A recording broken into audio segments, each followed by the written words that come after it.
What do you do in a situation? What do you do in a situation?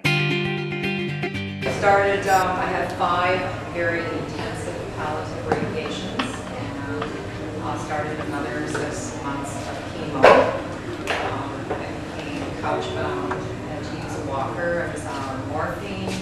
Home care services were initiated. I was downhill. And then I went to listen to Paul speak. I'll never forget it. May 26, 2005, Oakville Library on Main Street. And what he said made perfect sense to me, and I thought, I have absolutely nothing to lose at this point. So I started taking everything, and within 2 weeks, I had some energy. I actually felt energy and general well-being. I felt better. And within 12 weeks, I was doing pretty good. Like after 2 weeks, actually, I could walk without my walker. That's, which was fabulous. And after 12 weeks, I was doing fabulous, other than I was still in an awful lot of pain, and I was thinking of increasing my morphine dosage. Well, Paul never knew I was on morphine. That's one subject we just didn't touch. So I called him first, and his exact words to me were, if you don't get off the morphine, you're going to die. And I knew he was right.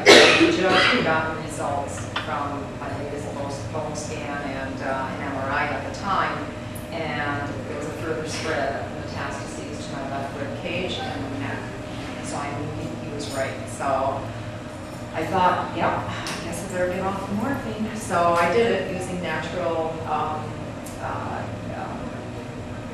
I trying to say? Anti-inflammatories. Anti-inflammatories, natural anti-inflammatories. It was doable, not easy whatsoever, not easy, but it was doable. And after I did it, everything just turned around. It was just unbelievable what happened after I got off the morphine. I started healing. Every week I would notice more and more improvement.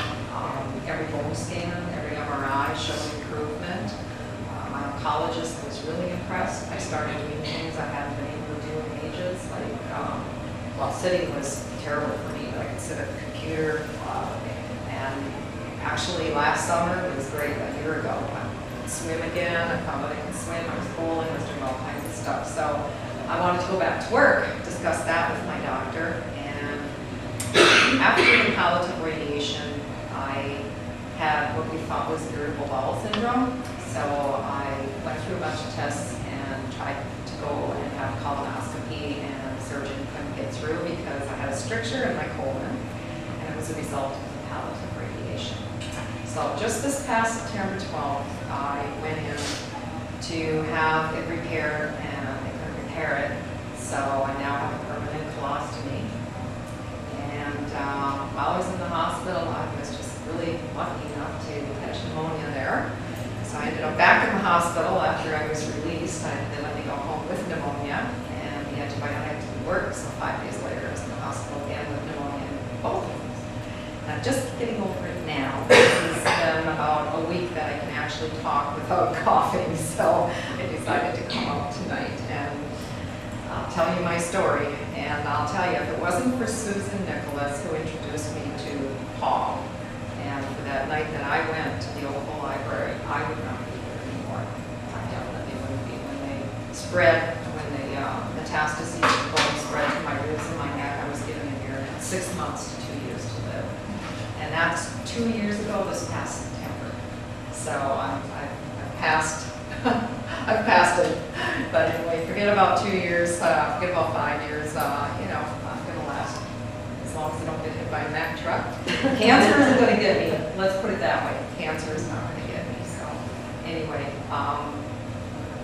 what I've done with the supplements, I mean, it works. It absolutely positively works. And my oncologist really is very impressed. And he's given his blessing to one person to do what I'm doing, because that person refused all type of treatment. So, and now Paul has a lot of explaining to do.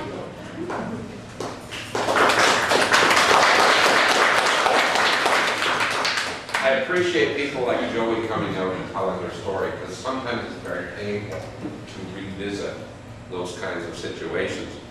But I think the important part of what Joey was saying, and you're hearing right too, is the first step is stop the metastasizing of the cancer. Okay, we're going to show you how we do that. And, you know, in Joey's case, you know, after she got off the morphine, because painkillers of all sorts spread cancer. Okay, this was published out of Harvard. You heard of Harvard Medical School? It's a dumpy little school down in the East Coast. What do you do in a situation? What do you do in a situation? What do you do in a situation when the devil, you the name of God?